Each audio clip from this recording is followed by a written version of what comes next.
Now we'll try to move in the second session from theory to practice. We'll have a deep dive into some national experience.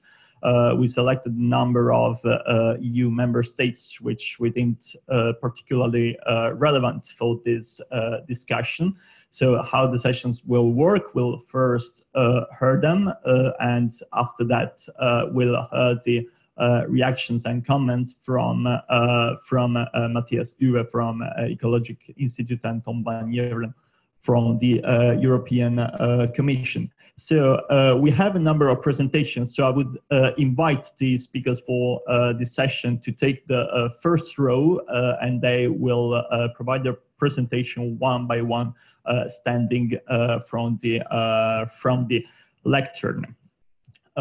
So the first speaker and first representing a first member state that we selected is Eva Svedling, who is the State Secretary to the Minister for International Development, Cooperation and Climate of Sweden. Sweden was not represented in the grids that we have seen of the Maximizer project because the country has not submitted a long-term decarbonization, a low carbon development strategy, but it has adopted a new climate law.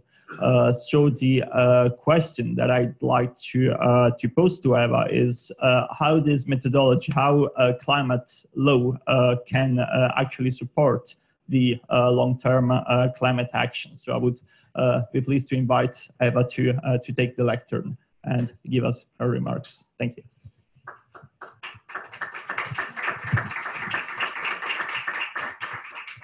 Thank you very much for the invitation and for the opportunity to be able to speak about my government's climate agenda.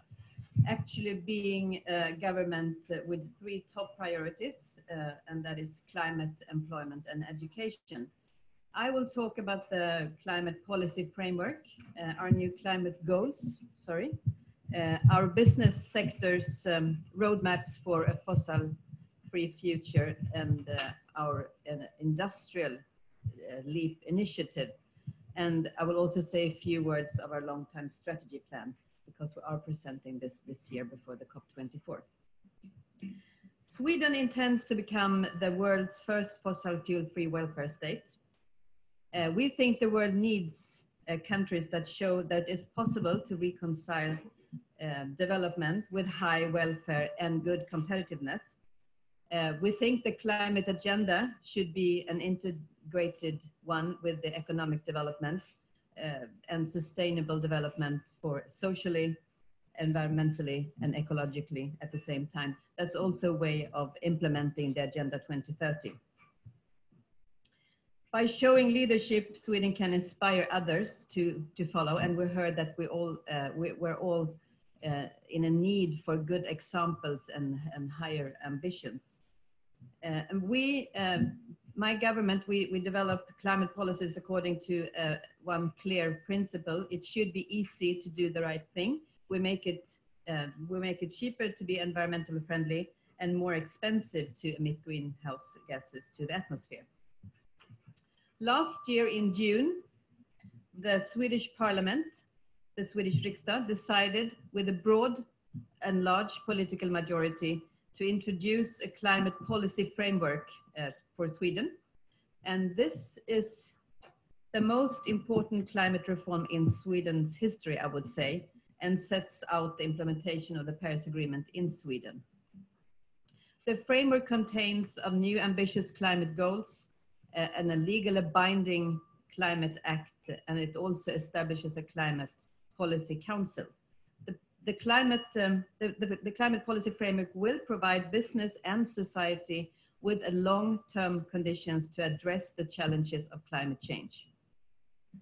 The Climate Act establishes that the government's climate policy must be based on the climate goals that have been binded in the Swedish Parliament, and specifies also how this work is to be carried out.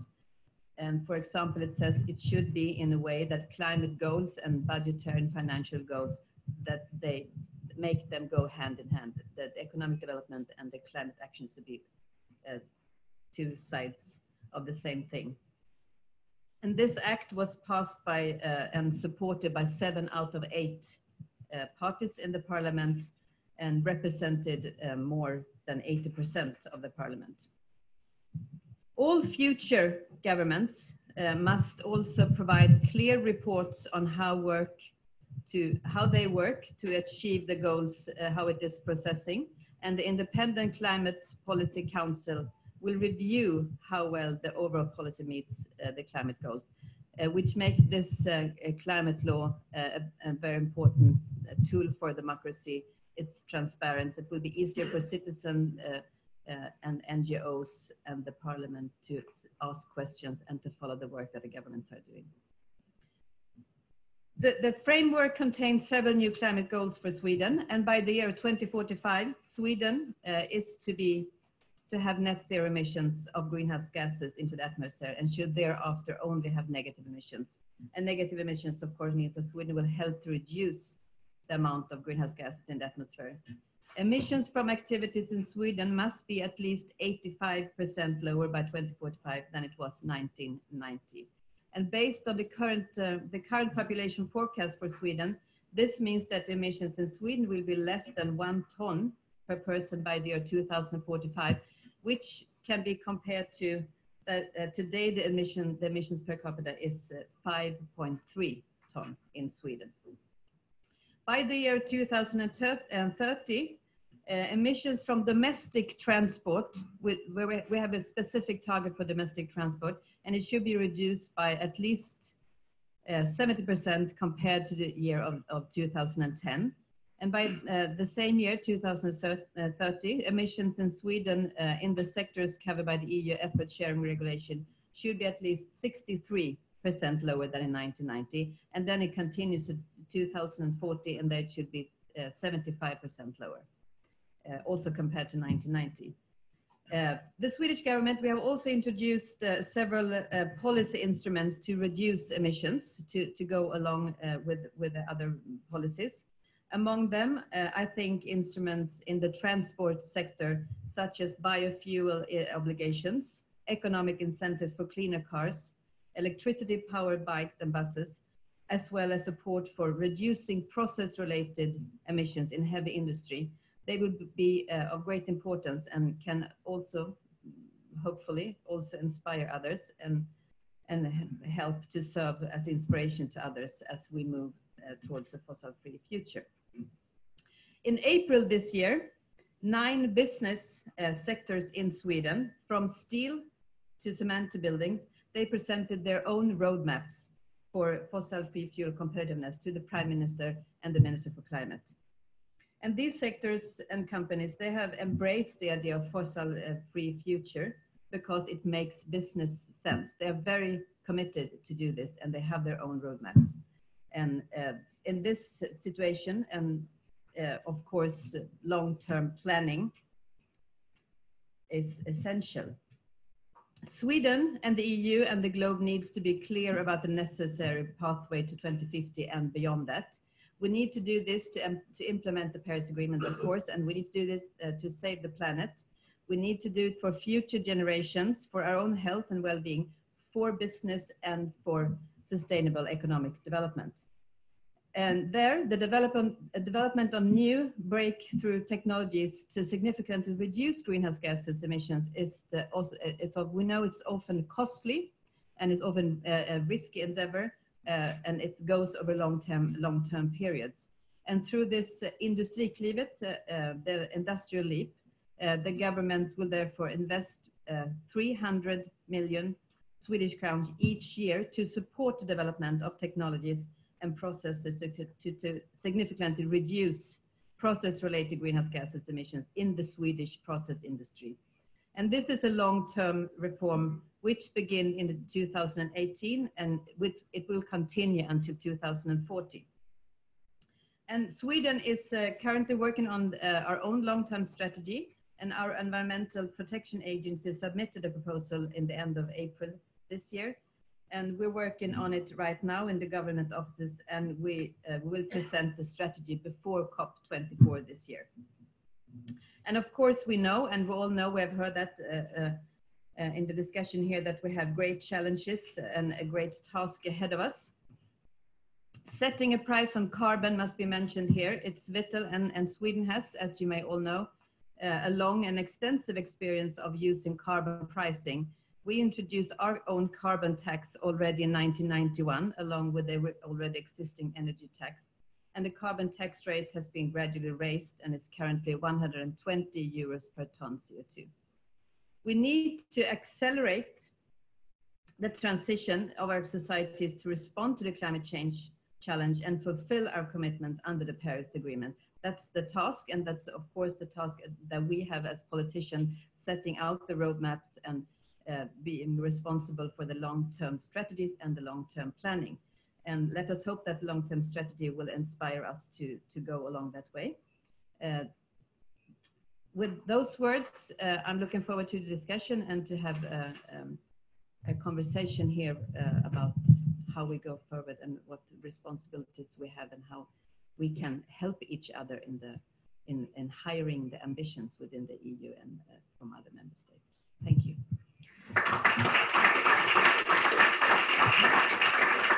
Thank you very much, Eva, for having outlined in detail the current situation with Sweden and the intentions for the foreseeable future. The second member states that have accepted our invitation is the Czech Republic. It's my pleasure to introduce Pavel Zemyslitsky, who is the director of the Department of Energy and Climate Protection from the Czech Ministry of the Environment. So the Czech Republic has adopted an economy-wide approach. So I would be happy to learn more about the characteristics of this approach. Thank you. Thank you for the invitation, and good morning, everyone. I have prepared my presentation to share with you our experience with our first long-term low-carbon development strategy, which we prepared and the Czech government adopted on the March 2017 last year. So it's our contribution to the Paris Agreement. If I can ask for next slide, please. Okay. So here you can see a brief description. I mentioned that is a, let's say, policy which covers all major economy sectors, which is in line with regulation of the EU, because all member states should come up with such a strategy, and is focused on 2050 until 2050 time, and it's focused on let's say all major possibilities how to reduce GHG emissions in our country. We have, of course, additional adaptation strategy, which is focused on water, forestry, and agriculture, and so this is let's say complementary strategy to our climate protection policy. I mentioned the objectives. They are focused on 2020, 2030, according to the EU legislation and EU objectives for ETS and non-ETS. But we decided to have a look at the longer time frame. It means to try to evaluate what are the possibilities for the Czech Republic to reduce emissions by at least 80% by 2050.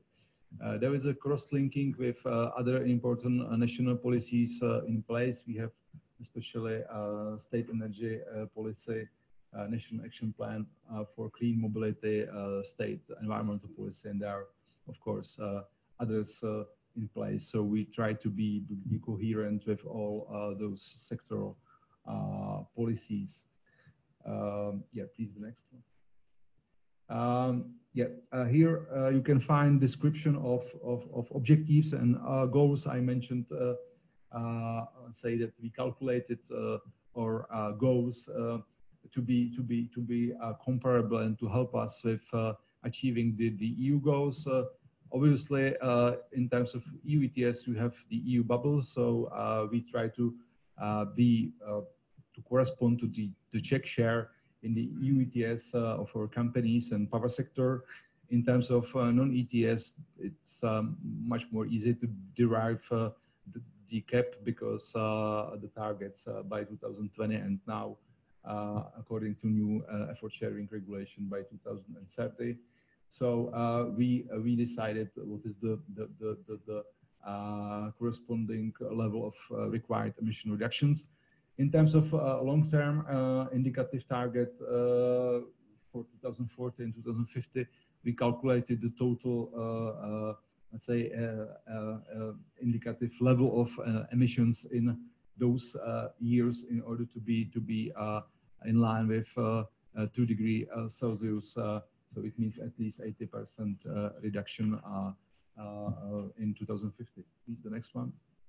So on this chart, you can find the total historic emissions and expected trajectory for or foreseen future.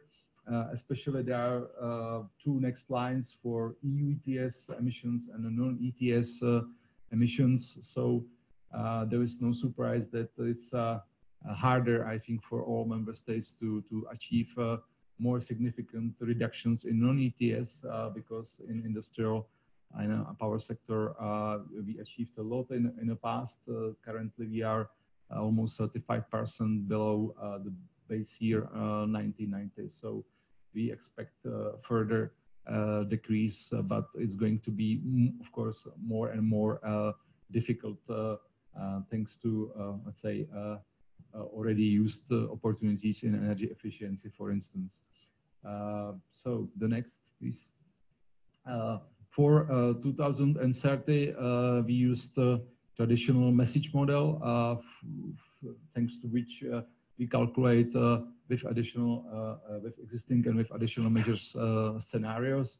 So you can find the projected emissions thanks to both different scenarios.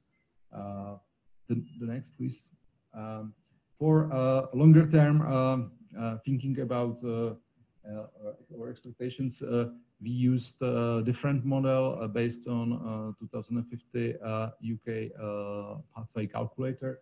So we use this free model, and of course we changed some basic patterns in order to try to set the conditions of the Czech Republic, the energy sector, agriculture, and others.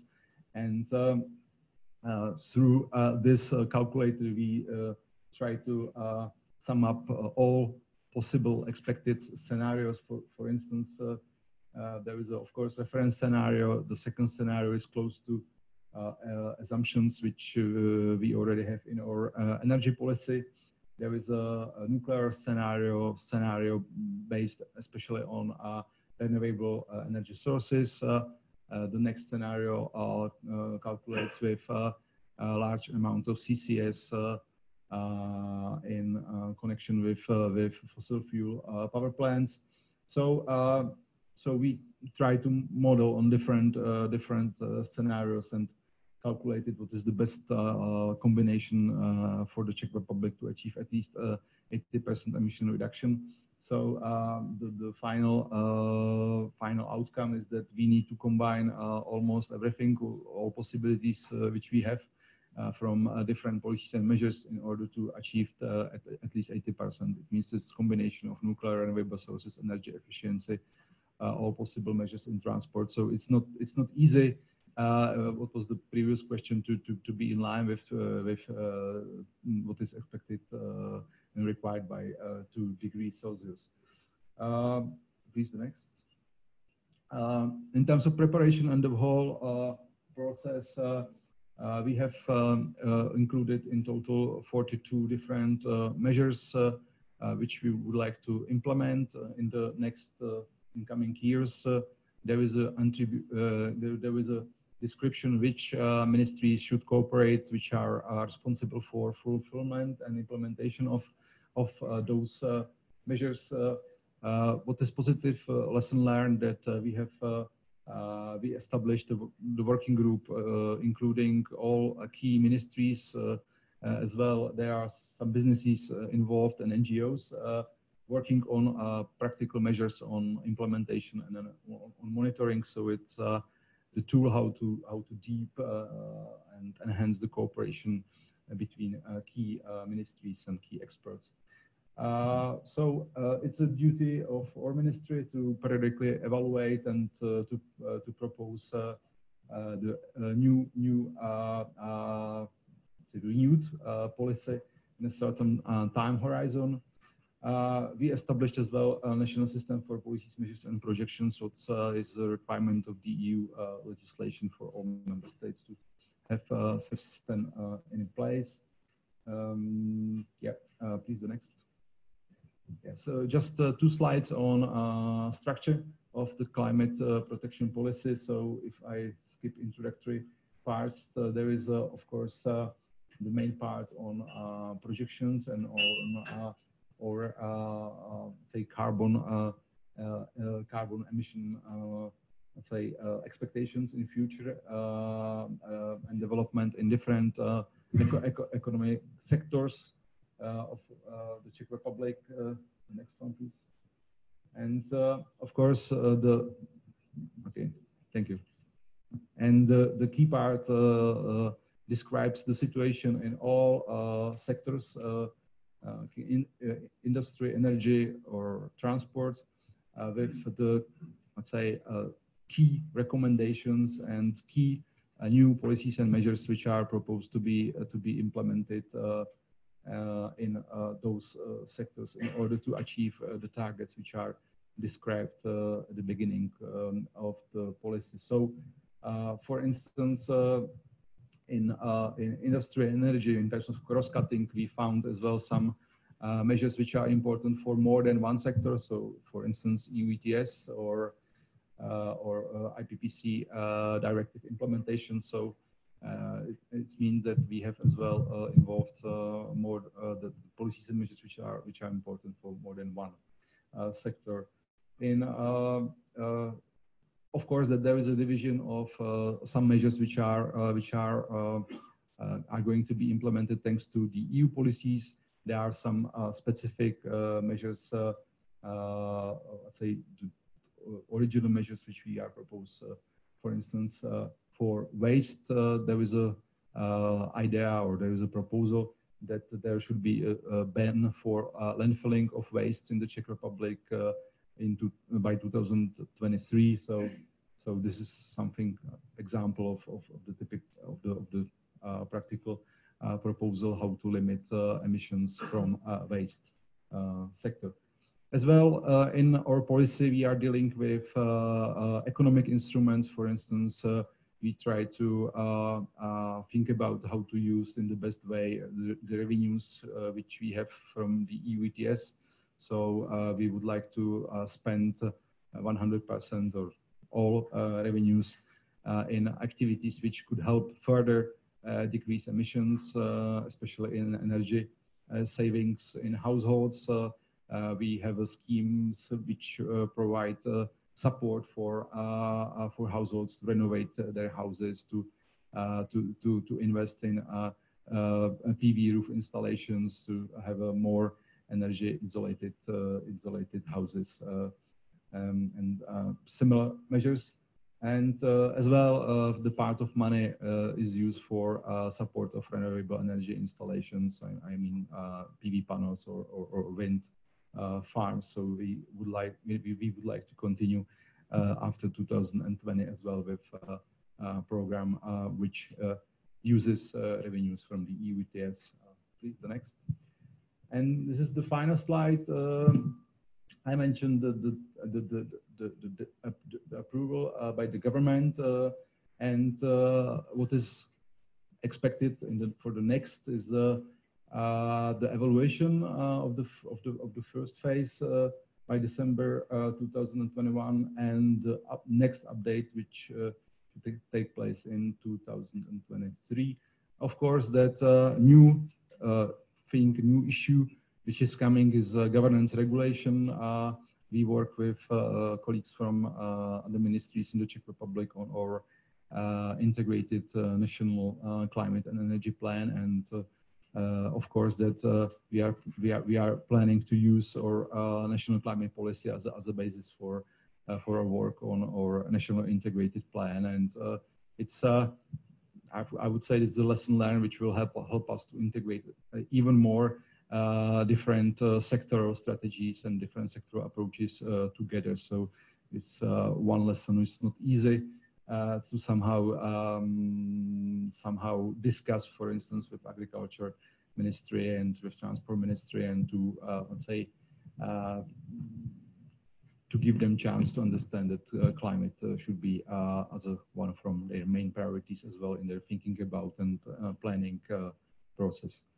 So please, the final slide. I think this is the, yeah, it's the, I would like to thank and ask for your questions afterwards. Thank you.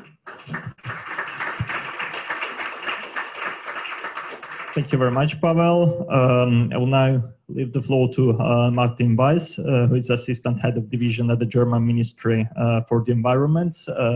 We saw from the results of the Maximizer project that Germany scored pretty well in process transparency and the process of public consultation. So I would be very curious to learn more about that. Martin, you have the floor.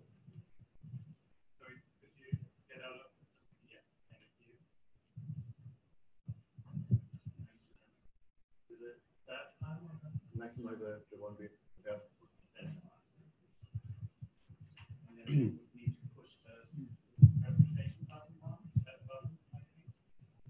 Yes. Okay. Thank you. Thank you very much. Thanks for giving the opportunity to talk about the process to get to our climate action plan. Even though it scored only 52%, I hope I have 100% of speaking time. I don't hope not to go beyond that in this case. Anyway, I will be talking about the parts of the plan that scored better in the Maximizer assessment. So we'll not dive too much into the actual content of the plan. Just give some rough outline there, but focus really on the participation and dialogue process that led to the plan and is still going on. I'm not sure. Yeah. So on the plan as such, the process started with government formation in 2013, when there was an agreement that a plan should be drawn up or building on existing climate targets by the time the 80 to 95%. Look into long-term targets, but also specific measures, and should be underpinned by a broad dialogue. And that was specifically attached to the measures part of the story. And it was also foreseen that the plan should be drafted in the light of the Paris agreement, or the results. By the time, some people might have thought that this was a kind of disclaimer, saying, okay, if Paris goes wrong, then of course that also would have been to be taken into account. But fortunately, and we're all glad about that, Paris was a success, and that then particularly influenced the political phase of the whole process to get to the plan. The part that I'm talking about now is started well before Paris, so that's why Paris came in right at the right moment. Just in terms of the rough content of the plan, so we have basically content on 3 levels. One is the 2050 story, so an overall vision of extensive greenhouse gas neutrality by 2050, but then also visions for individual sectors, effectively telling all the energy related emissions that they have to plan with close zero in 2050. More cautious messages on agriculture and process emissions in industry. Then we have a 2030 layer, so to say, with milestones qualitatively for each sector, but also quantitatively sector targets underpinning our at least 55% reduction target for 2030. And then we have strategic measures. That is in the climate action plan rather rough, but includes things like the intention to create a commission on coal phase out. It includes also the intention to put up a program on supporting energy intensive industry in tackling process emissions. So those things have now been specified with the new government, but I will skip that and come to the actual process of public consultation and dialogue.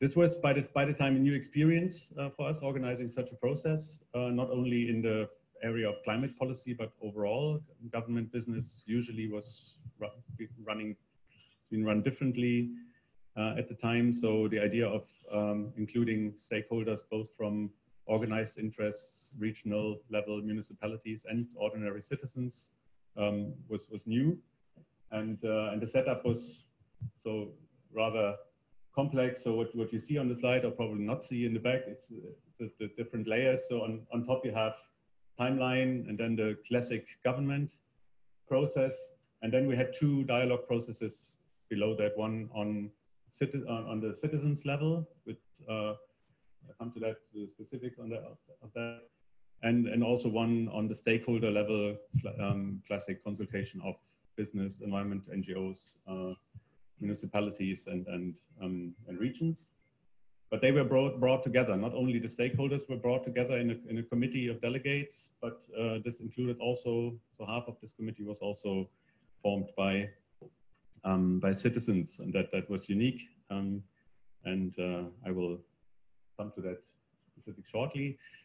The process was framed by the government in various ways. So starting point, of course, was that there was a clear time frame set by government. There was a clear scope, so that the process was meant to look at strategic measures.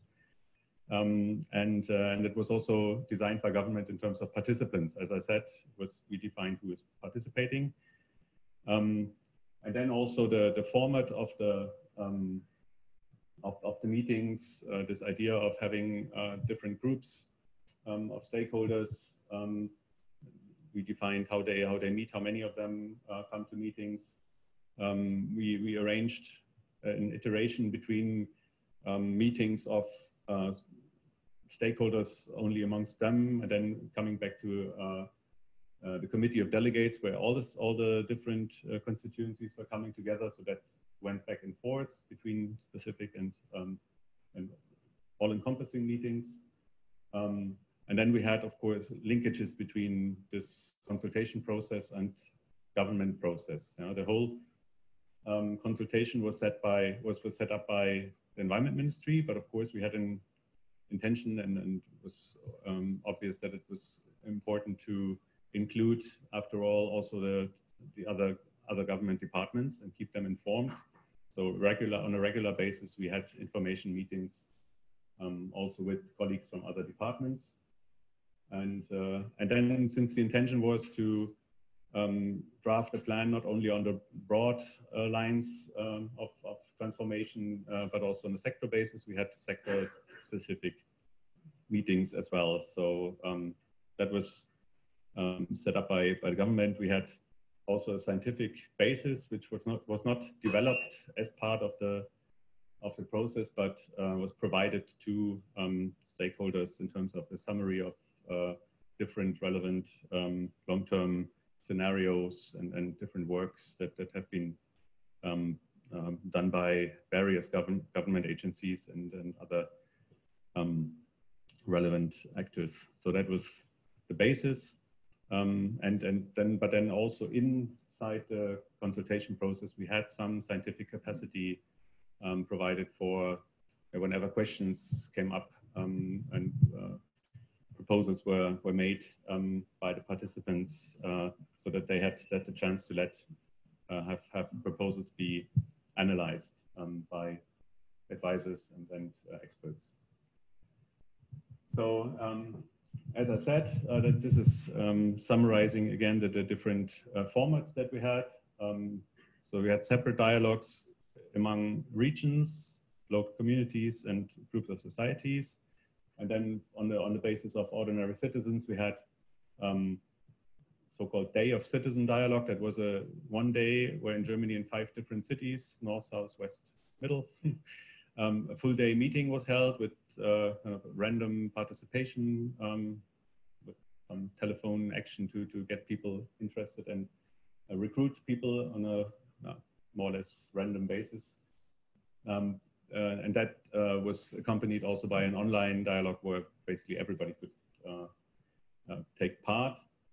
The idea in all these groups was to come up with proposals for measures. Based on the scientific information that was presented to the groups, it was clear what roughly the transformative pathways would be in every sector, so where the journey would go roughly. And they were invited to make proposals for measures. These proposals were collected and then brought into this so-called Committee of Delegates, which was a joint format. It was roughly half of it was stakeholders, local communities and Länder, and the other half was citizens.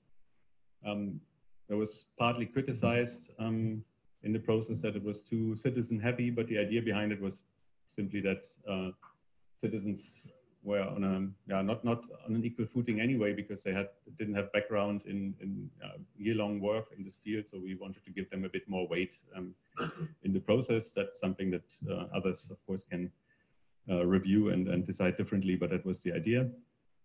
And in the end, so these proposals that were coming from the different groups were worked on in this joint setting, including expert advice and expert analysis of when the delegates felt, okay, I want to know more about what the impact is on certain group or what the actual effect in terms of greenhouse gas emissions is, and then they tried to, as much as possible, consolidate these measures. So across the different stakeholder group, the idea was to come up with joint and acceptable proposals for measures that are somehow acceptable for everyone.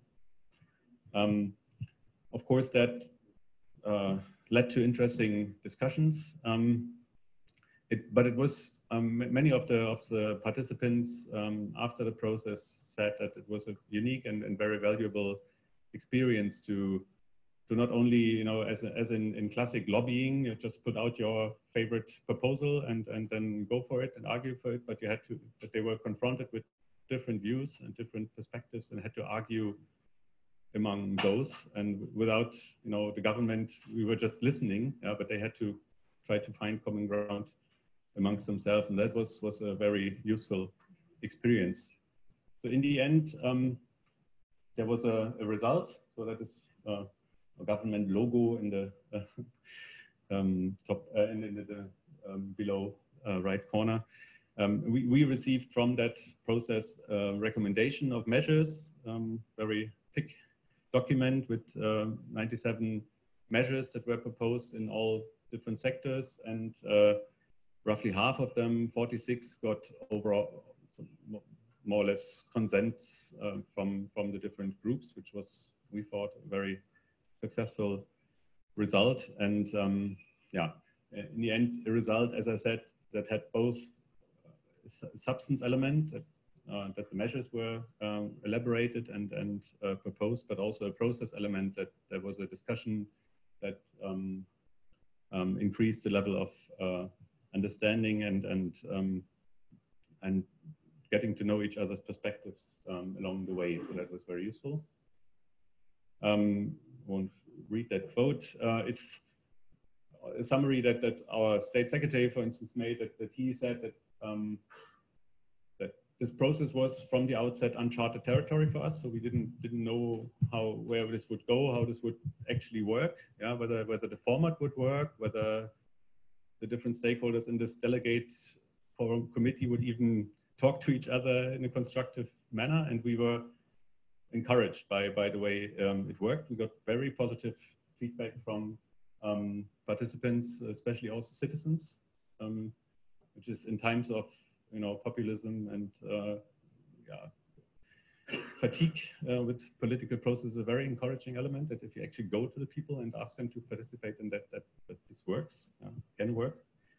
And also in terms of acceptance by other departments, there were a lot of fears, I would call them, or reservations by other departments, saying, oh, what are they doing there? Are they selecting citizens at their yeah, according to their interests, and then manipulating us into some results or so. But they understood along the way that this is a kind of really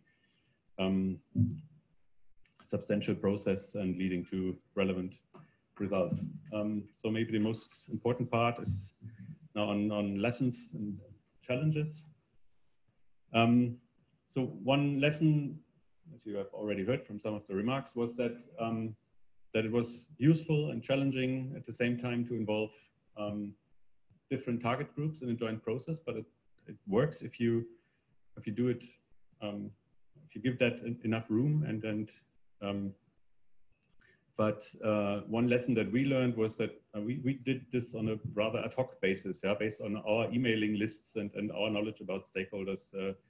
One feedback that we got from evaluation, which is probably correct, is that you can do that on a more systematic basis, do a proper stakeholder analysis, and do this more sophisticated manner to choose whom to involve, yeah, so that there's room for improvement there. But okay, it was the first step, first process of that kind.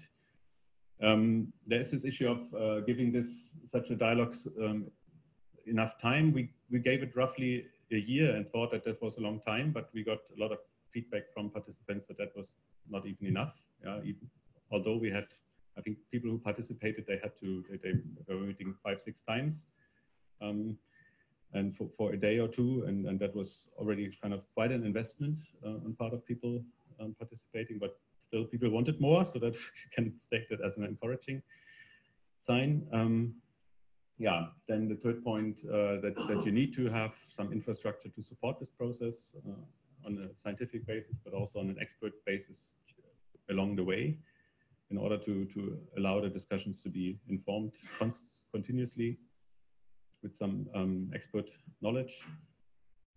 On the role and nature of the interchange between target groups, that was really, for me, the core takeaway was that it changes the nature of the debate if you bring people together and force them to try to work on commonalities and try to consolidate proposals between groups and get them out of this classic, controversial, antagonistic proposals being thrown to the table and then let the government do something about it.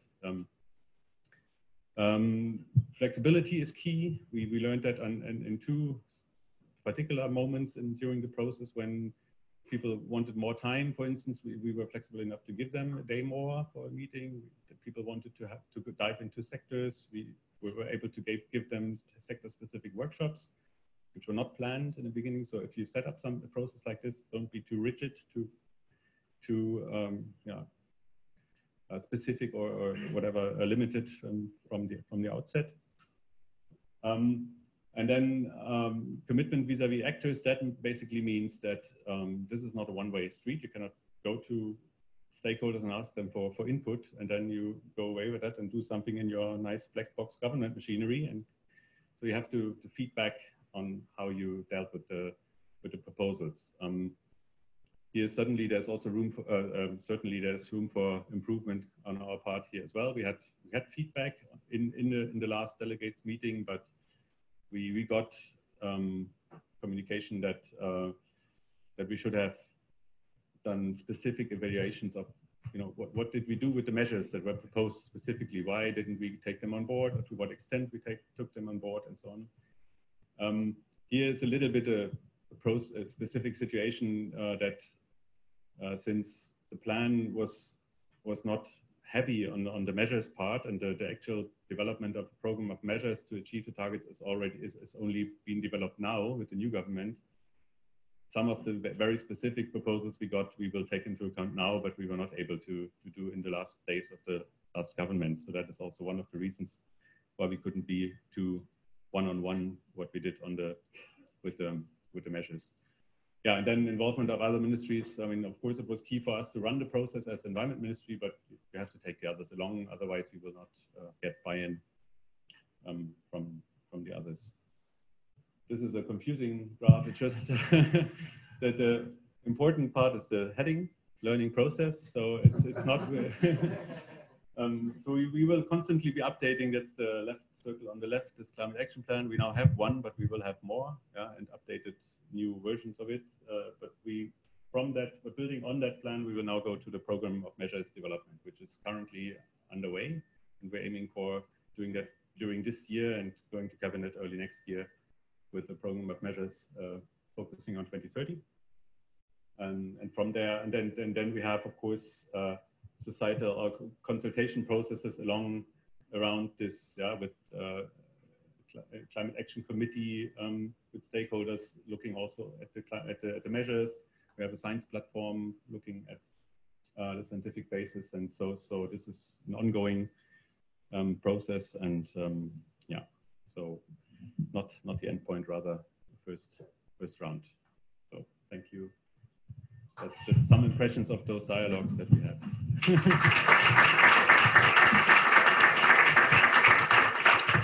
Thank you very much, Martin, for having driven us through the process. And I'll leave the floor to Matthias Duwe, who is head of climate at Ecologic Institute. He has contributed himself to the methodology developed by Maximizer. I would ask you, Matthias, why actually implementation matters and what are the characteristics of a good implementation path for long-term strategies. Thank you very much, Marco. And again, thank you to the organizing team from EPC and WWF for having me. It's been a real pleasure and privilege also to have been involved throughout the project's implementation. I do indeed, you happy to, if you could move to my slide, but you can get there in 30 seconds because I have a little intro. First off, I want to and should acknowledge all the people that allow Ecologic Institute to work on 2050 climate strategies. We've been able to work with the German Environment Agency, also with the support of the European Climate Foundation, and a new instrument from the German Environment Ministry, the European Climate Initiative, that's supporting this project called Climate Recon 2050. And the same goes for the Mercator Foundation. So we really appreciate their support for our work. Why implementation matters is an important question. I think we've been given examples of some of the frameworks and strategies here. And of course, there's the real risk that a strategy as a single document basically can be essentially a fire and forget type of exercise, open drawer, strategy in, drawer shut. And so I think the real challenge after going through a planning and drafting process is to turn that strategy into action and to have that come to life. And so this is what implementation really is about. With regard to 2050 strategies, it's also very much about achieving the objectives set out. Now, they are very far along into the future. And so, it's about steering and holding a course. I hope Martin will forgive me for pointing to the recent example of Germany and its 2020 climate targets, where we know that even for those countries that are actually pioneers in climate and energy policy development, sometimes, don't exactly hit their targets on the spot. So, we do need mechanisms and procedures to help keep implementation working well and on track. And the good news is that from the case studies that we've analyzed that have set themselves 2050 targets, that there is a wealth of governance procedures and mechanisms that they employ. And I'm going to give you 5 key points as lessons for the things that can facilitate implementation. First off, policies and regular policy development. The Czech example was one where we saw that actually directly policies are mentioned in the strategy. But again, this is a one-off exercise. Regular policy development is something that a number of such long-term frameworks foresee. I think the Swedish case is every 4 years. The German 2050 Climate Action Plan has every 5 years, I believe. So, having a regular built-in policy cycle, one possibility of going from document to activities. Second, regular progress monitoring. knowing where you are, what the impact is of your strategy and the activities they're being implementing is absolutely essential. And then making that information public so that there is transparency on progress and of movements forward, and that there's a chance to create accountability for progress being made. And again, there are a lot of the strategies and governance frameworks that we've looked at, they have these built in as regular reports, such as an annual report to the Parliament, for example, and regular data being brought forward. Then the third point, the reviews. We had Martin talk about updating of the plan. Also, in Pavel's presentation at the end, he had specific dates as to when the Czech 2050 plan will be updated. I tried to touch upon this in the previous section. This is really key for two reasons. A, you want to have the possibility and a trigger for doing something about lack of progress. So if your information tells you you're not on track, then you want for that to trigger additional action. That's a review of your policies and adjusting your policy packages. And the second one is about also reviewing your targets. And I think that is key for the reason that we were talking about earlier. There's so much, in predicting about the future that we get wrong. And it is basically structurally built into long-term planning that you're getting it wrong in some form or another. So the possibility of creating an iterative, ongoing process to adapt to that is key, and having that built in. There are examples now already passed, for example, the adoption of the Paris Agreement, where countries have actually gone forward and adjusted their long-term targets. France is one. Scotland is another, and there are several others that are basically looking into it, the UK as well. There are also means by which you can facilitate such reviews and that possibility for adjusting and a certain flexibility, while at the same time holding and steering that clear long-term course. One of such innovations was developed in the UK Climate Change Act. They have carbon budgets.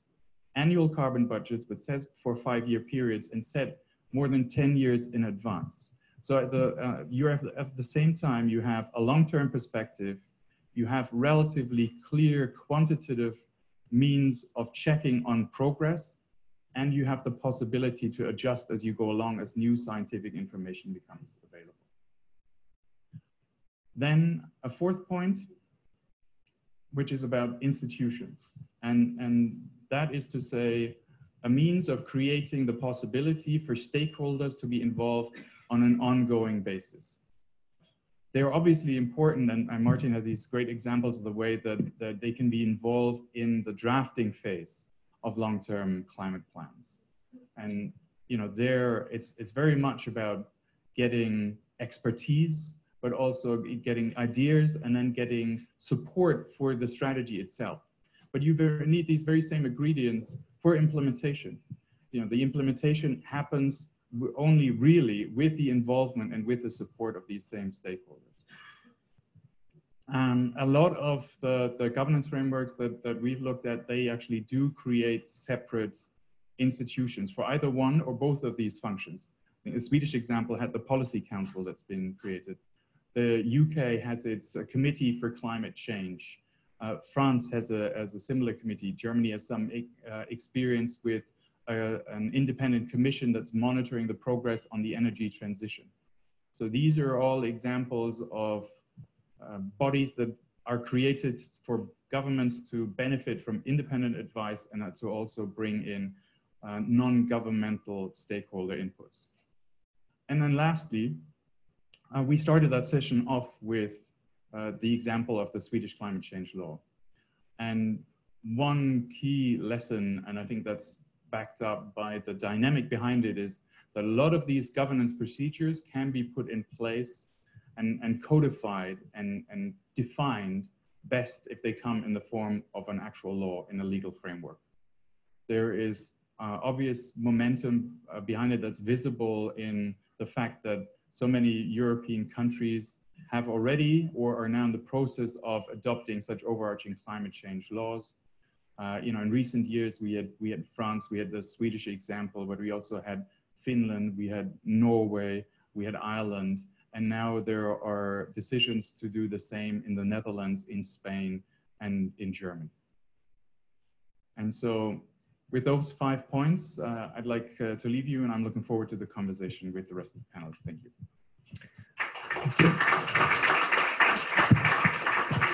Thank you very much, Matthias. Now I think it's time to link what we heard with the European level. So it's my pleasure to introduce Tom van Yeerland, who is the head of unit for strategy and economic assessment at Directorate General Climate Action. So I would like to ask to Tom what actually the European Commission is learning from the member states' long-term planning, and what type of guidance is going to give to ensure that this happens in due coordination. So Tom, you have the floor. Thank you. I also noted that the organizer that asked us not to make presentations, and I guess I'm going to be the first one who's not going to do it. I'm going to speak. I'll try to be short because I also see we're running out of time, and that there is still some space for questions and answers. I wasn't here the first session this morning, but I'm sure Imke presented again the Maximizer project, including the 10, let's say, elements they see key as needed to develop a good long-term strategy. It's not the first time I come to a Maximizer event, and I've a few times been interacting on that, and I actually think these 10 issues or these 10 topics are very good. They do frame the kind of things you need to see and try to tick off the boxes to see how you can develop a good strategy. I'm hopeful we will be able to continue to do that ourselves. I think we have done that in the past, and we have started again ourselves a new process to do so. This afternoon, my Director General will come also, so I hope he will also be able to explain a number of things on that. But what I think very interesting is certainly looking at ambition, looking at scope of your whole economy. Things we talk about are, of course, the energy transformation, but looking at deep decarbonization, industrial transformation, and the role of land, they come out very strongly. If you develop a strategy, you need to take that into account. You need to go beyond, let's say, the traditional discussion on certain energy carriers and look at other elements in how your society can transform. And more, you will have to link that to other transformational issues in your society, including, for instance, things related to just transition, what happens to certain sectors and areas, while overall we see this as a positive agenda. Public consultation, it's very important. We just had a full presentation on this topic, and I can assure you it's the intention of us to continue doing that also for the work we will be doing over summer for the new look into the long-term strategy. What came back several times is MRV and being able to come back to your plan or your policy setup. I don't want to comment on the governance proposal. It is ongoing, but I think it captures a lot of these elements on trying to link both short-term to mid-term planning and long-term planning, and having in place a system to report on that and to be able to come back to that. Inside the climate community, we have that already for a while inside our monitoring mechanism, but we try to expand that and to integrate also the energy policy domain into that. Maybe a quick comment on the presentations made today. There are two elements in the question I got from WWF before coming here. It's one, what will we learn from national plans? And what will we be able to do to help member states develop the plans? Now, on national plans, I do think we can learn about a lot of things. And it depends a bit on what of the issues of these 10 elements listed in the Maximizer event you want to look at. And I think all plans, of course, are good, but all plans have their strengths and to some extent weaknesses in trying to look at some of these boxes. Looking at the presentations today, what I retain from it, some interesting lessons is the presentation by the State Secretary of Sweden. What I like is the link on the one hand with ambition, but also being clear what it means, ambition. It doesn't describe just carbon or greenhouse gas neutrality. It also says what it is. And it has a strong focus also on reducing emissions, because Sweden is a land that has a big sink, but it clearly sees also the role in reducing emissions, and it even puts a number on it. Next to that is stakeholder involvement. I actually had a presentation of one of your people working on the plan. It was very interesting to hear how in Sweden they had worked with industrial associations to see and to come forward with their own roadmaps, and therefore it was interesting to hear that steel, cement, and in total 8 sectors have done that by now. But indeed, I guess we're also looking forward to the long-term strategy itself. So I've heard that that is work ongoing. The presentation by Pavel, the director of the Czech Republic. What I liked a lot about it is that it looks at ambition and it also tries to quantify it using analytical tools. And that's not always easy. I know that has been an exercise. There are reasons why your emission profile are what they are, but you're willing to look at them and you're trying to assess what elements are in there, and that is informative when discussing future policy elements. Finally, maybe a comment on the presentation by Martin, but you already answered it at the end a bit. You do a very big exercise, and what do you take from it? That's not always that easy. And how to capture that, and how to capture that in a way that stakeholders see that they are represented in it. What I'm actually very curious about is is the opposite of it. If you do this exercise, what are the consequences on the local, the state level? Do these types of actors, are they going to be more active themselves in developing long-term plans? That by doing such a large exercise, because this was really a large exercise, one we would not be able in the coming months to do ourselves.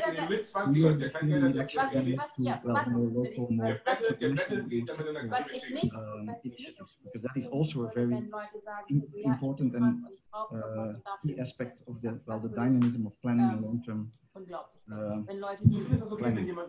Matthias, the link to implementation, and again, I already indicated that I think we try to capture a lot of that in the governance proposal, and how to formalize that, and how it coordinates with its member states and how member states coordinate. What do we do to help member states? I think we do a number of things. One of them is, of course, that we ourselves are the exercises we did in 2011, the low carbon economy and the energy roadmap were very informative and have led to many, at the national, subnational or sectoral level. At the time we invited parties, member states, sectors to develop their roadmaps, and many of them have done so. And in that way, the world has already changed a lot. We have, of course, a number of active. One of the more interesting ones, I think, is the fact that we have a life budget. And in the life budget, authorities can come forward with proposals to help them build capacity. There's actually an explicit part in the life proposal that looks at climate governance and information. And that part has an explicit request to see if member states or authorities would want to come forward with projects that help them in the implementation and development of both 2030 plans and long-term plans. Some authorities are active on that. And it's a competitive process. You have to bid, you have to come forward with a good proposal. If the proposal is good, it leads to results. And we have a very interesting component looking at the analytical capacity to support long-term planning. Slovenia has a similar type of project. But you also have, let's say, not directly the authorities that take this on. I think Maximizer itself is a nice example through the Life Plus budget. In the specific process of developing long-term plans, we have ourselves a number of contracts where member states can come to us to ask for additional assistance. We reach out to member states on that, and we actually already are in the process for a while now within a working group organized by the Commission to discuss long-term planning and what to do for that with member states. And we do that proactively because we don't have that legislation adopted yet. Nevertheless, we have engaged quite a lot the last 2 years with member states on this topic. That's enough. I think we're already past time, but I hope there's still time for Q&A. Thanks. Thank you very much, Tom.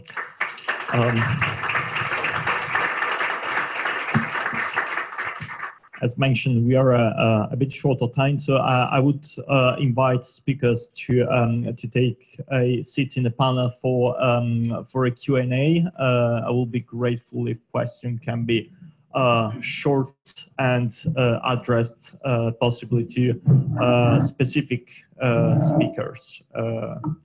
Yes, I see one in the back. Any other questions at this stage? Not at the moment, so okay, we start with it. Yes, Richard Baron from the 2050 Pathways platform. Congratulations for a great panel, very complimentary in many ways. My questions go to State Secretary Svedling.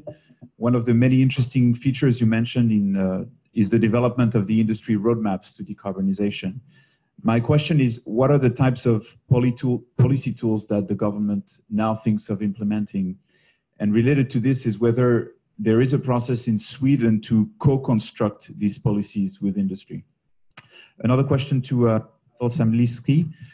You've described a range of policy measures under consideration, some of which were cross-cutting. I was wondering whether you managed to include circular economy options in your low-carbon scenarios, or whether this is not on the map as such for now. And to Martin Weiss as well, were there any specific recommendations circular economy among those that were selected in the end? Thank you very much. Do we have any other questions for the audience at this stage? Yes, one at the very back. Thanks. Sarah Beattie-Smith from WWF Scotland. A question for Eva again. In Scotland, you may know that we're working on a new Climate Change Act. It's about to come into Parliament within the next month or so, and we're hoping that the government sets a net zero target by sometime by 2050 at the latest. We look to Sweden a lot for inspiration for the kind of strong climate action that you have there, but often the Scottish government says, forget about Sweden, they rely on credits to achieve their climate goals. I wonder if you could say something about the role of credits in meeting your own targets, and are the Scottish government right in being doubtful about the model that you have? Thank you very much. We are not going to have a second round, so if there is any other questions, that's the moment, please. Here one. Okay. Bjørn Henningsen, EPC. Very short question. What is the role of nuclear energy in your 2045 target? Thank you very much. So I would leave now the floor to speaker. Eva, do you want to start? You had many questions addressed to you. Okay. Thank you very much for the question. I will start with the roadmaps. We're also glad that they are presented, and of course we will look into them, and they were presented, and now we're working on how can we use them, and of course we will do that together with the industries. And we also have this investment programs, the industrial leap. We're constructing that program together with the processing industries as well.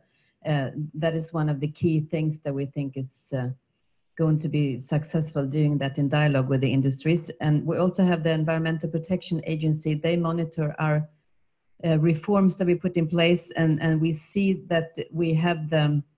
We are going to reach the goals for 2020, and we're on the way to reach our own targets for 2030.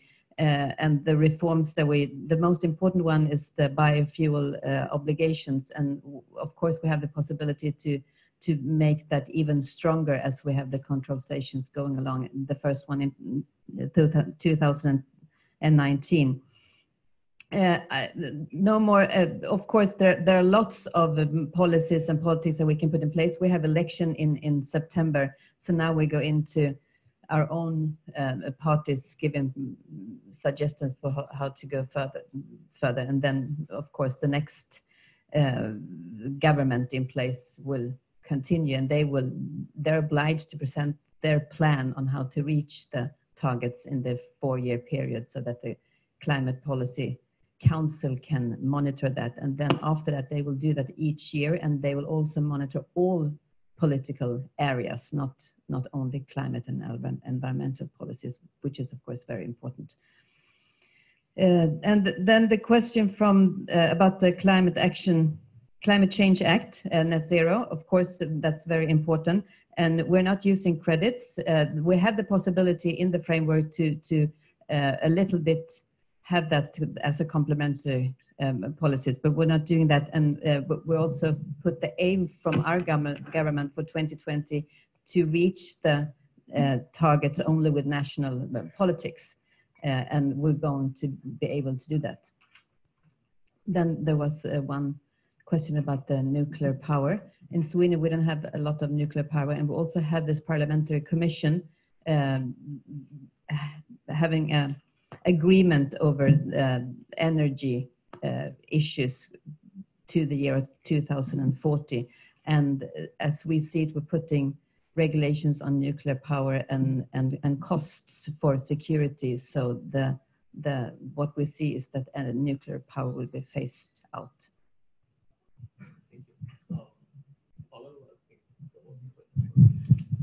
Yeah, I would like to react on a specific question on circular economy. From the perspective of the Czech Republic, the waste sector together with transport, they are two probably the most difficult in terms of to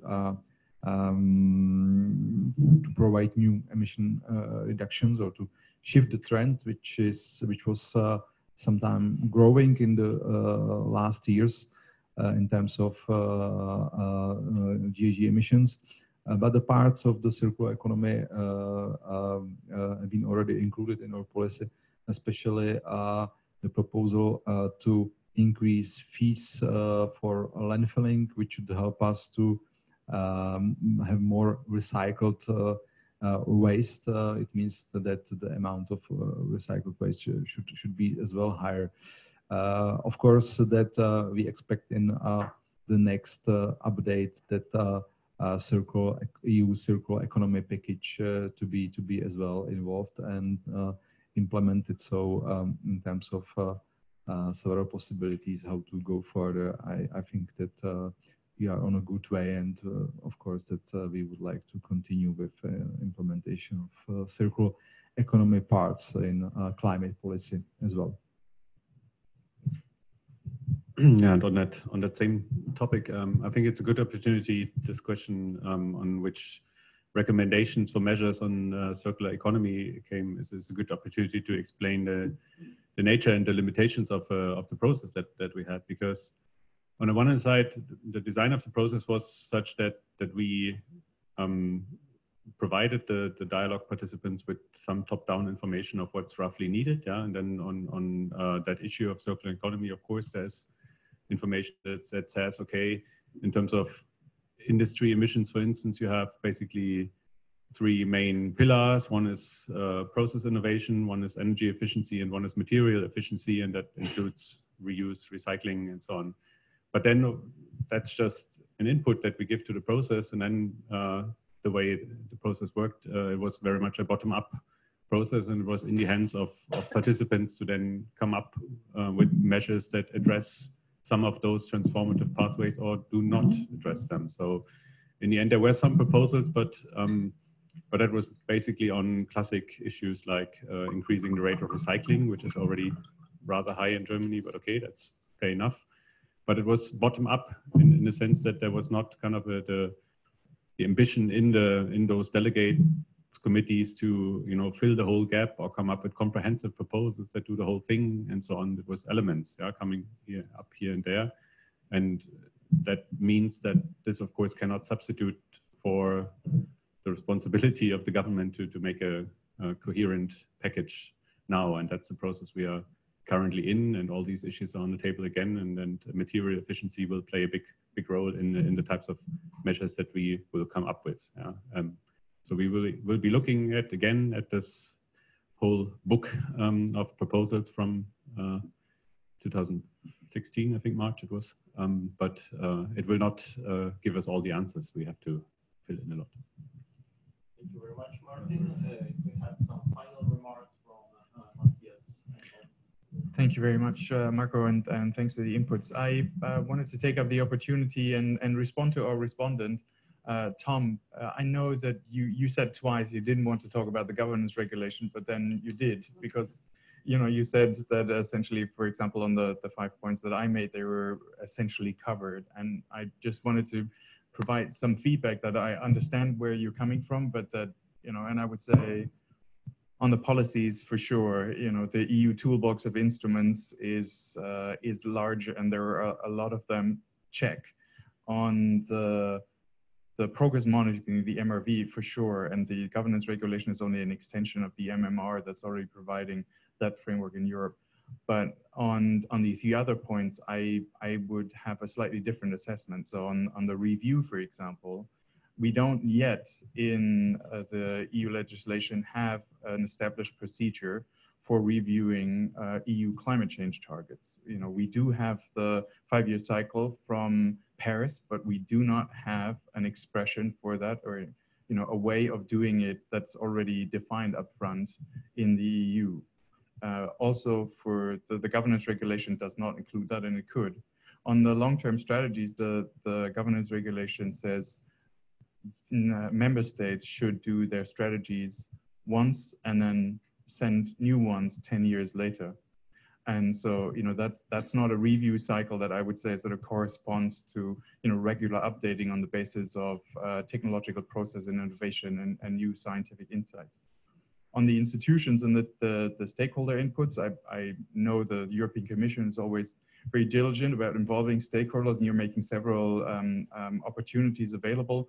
But for the long run, the question is, you know, whether this is also not possible to institutionalize, to ensure that, you know, it isn't about, oh, we're caught in a tight spot, we don't have the capacity to do something involved now. I think for the future, you know, then maybe needs to be a mechanism for some iterative involvement on how to manage the decarbonization transformation in the future. And on the law, we of course have a lot of pieces of legislation, but we don't have a climate law that incorporates all these elements and brings them together. In fact, a lot of it is kind of fragmented between, say, the ETS and effort sharing, etc. So, you know, we don't have a long-term target enshrined in legislation in the EU, clearly. So those are some of the elements that the other laws do, and I think, you know, it's maybe one cannot apply all of those standards to the EU level. It's clearly different, but I thought it'd be worthwhile making those small points. Thank you. Thank you, indeed. Tom, do you want to respond to these last comments? No, I think Matthias said it at the end already. I mean, I do think the EU has different elements where it can cater for as the national ones. I do also think that the expression of ambition and the fact that you have a review cycle, I do think the review cycle is there, but it's shorter in the short-term policy cycle, so what we call the national energy and climate change plans, and indeed it's longer on the long-term plans.